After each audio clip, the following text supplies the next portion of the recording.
যে সমস্ত এখানে টপিকগুলো রয়েছে সবগুলো কি হবে, অবশ্যই আমেরিকান লিটারেচারের কোনো পার্ট হবে, এটা মাথায় রাখতে হবে যে অবশ্যই এখানে যে রাইটাররা রয়েছে তারা আমেরিকান রাইটার হবে।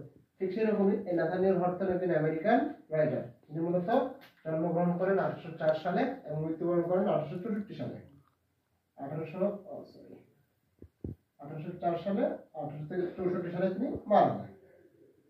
তো এই অবশ্যই নাথানিয়েল হথর্ন সম্পর্কে আপনাদের একটা ভালো কনসেপ্ট থাকতে হবে। মানে নাথানিয়েল হথর্ন একজন হচ্ছেন আমেরিকান রাইটার।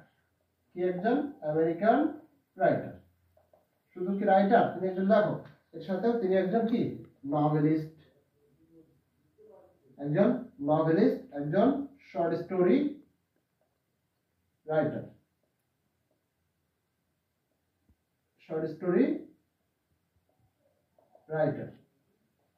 তাহলে আমেরিকান রাইটার একজন নভেলিস্ট, শর্ট স্টোরি রাইটার।